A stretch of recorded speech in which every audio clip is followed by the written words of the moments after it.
Hello, welcome back to We the People Politics. Today, we will be making a 2024 election prediction map between President Joe Biden and former President Trump based only on polls conducted throughout March and early April of this year. Like in my last prediction, states that do not have any polling data from March or April will be represented on this map by the most recent poll to come from that state. We will be using polls including and excluding third-party candidates, but if any poll has data for both, such as this poll from the Remington Research Group, we will use the data that includes third parties and excludes the head-to-head matchup. As you can see on the map, some states do not have any polling data for this election cycle. Therefore, they will not be filled in so that zero bias will be present in this prediction. With all of that said, let's get predicting. We will first take a look at the national polls, which show a very tight race for the popular vote. However, Trump seems to lead by a slim margin, although it is lower than his 2-point lead from last month. I don't think the national polls are particularly useful, however. What is more important to me would be the statewide polls, so let's take a look at those. We will start with the states that will be determined by 12 percentage points or more. For President Biden, these safe states will be Oregon, California, Massachusetts, Rhode Island, Maryland, and Vermont. For former President Trump, these safe states will be Alaska, Idaho, Wyoming, Montana, North and South Dakota, Nebraska at large, Kansas, Oklahoma, Iowa, Missouri, Arkansas, Louisiana, Mississippi, Alabama, Tennessee, Kentucky, Indiana, West Virginia, South Carolina, and Maine's 2nd Congressional District. As for the remaining states, we will go from west to east, starting with the state of Washington, where a recent poll put Biden 11 points above Trump, making the evergreen state likely Biden. A likely state is determined anywhere between 5 and 12 percentage points. In the state of Nevada, Trump currently leads by 5.5 points, down from 8.5 points in the last video. I would like to mention that this Wall Street Journal poll is present in all major swing states and that we will be using a third-party data that includes Robert F. Kennedy Jr. in all of them. With that said, Nevada, with a lead of 5.5 points, will be likely Trump. In Arizona, Trump leads by just under 5% on average, down from 6.5% last month, making it drop down to lean Trump. A lean state is determined by 2 to 5 percentage points. Utah has not received any new polls since the last video and will therefore remain likely Trump as he leads by 8 to 9 percentage points.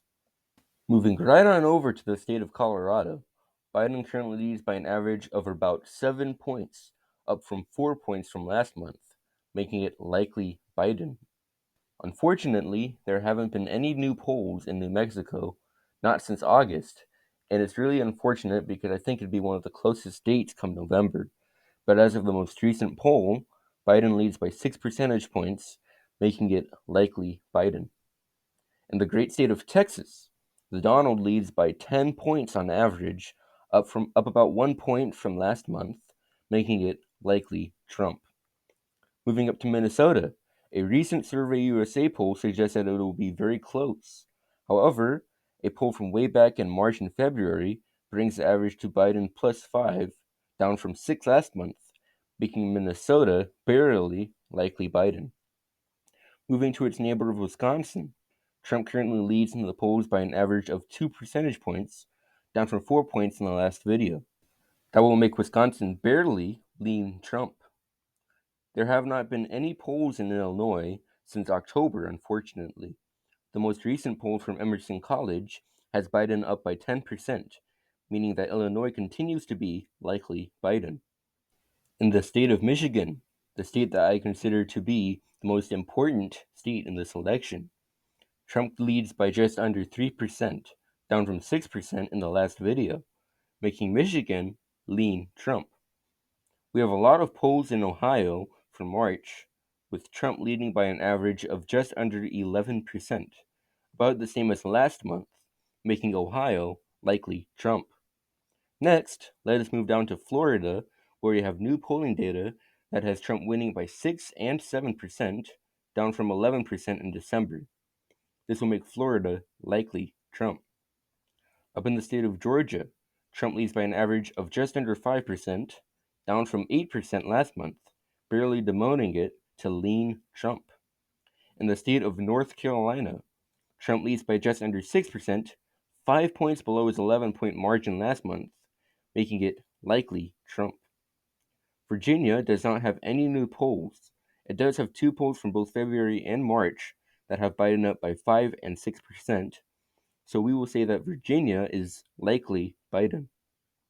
Up in the final major swing state of Pennsylvania, Trump manages to lead by just under a point, down from over 5 points in the last video, making Pennsylvania tilt Trump. A tilt state is determined by anywhere under a 2-point margin.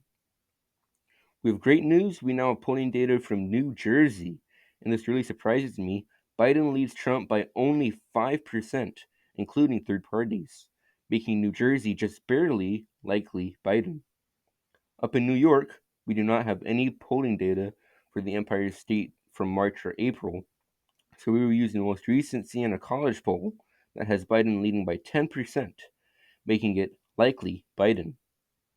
No new polls in Connecticut either, not since October, where Biden was leading by 9%, so we will say that it is also likely Biden. Up in New Hampshire, no new polls, Biden leads by 3%, we will say that it is lean Biden, and finally in the state of Maine, you guessed it, no new polls. Biden leads in Maine's 1st congressional district by 8%, while Trump leads in Maine at large by 6 points. So we will say that the 1st district is likely Biden, and the state at large is likely Trump. And there you have it, Trump with 312 electoral votes, Biden with 213.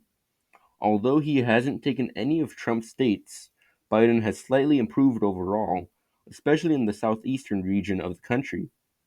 If you want to check out my previous video that I referenced multiple times throughout this video, the link will be in the description below. If you have any thoughts regarding this video and the current political climate, feel free to comment down below. We are very close to 100 subscribers, which is crazy given that we only started making videos 2 months ago. Please subscribe to help us pass this incredible milestone. Our goal is to be monetized by Election Day, so let's make it happen. With all of that said, I hope you enjoyed this video, and I can't wait to see you in the next one.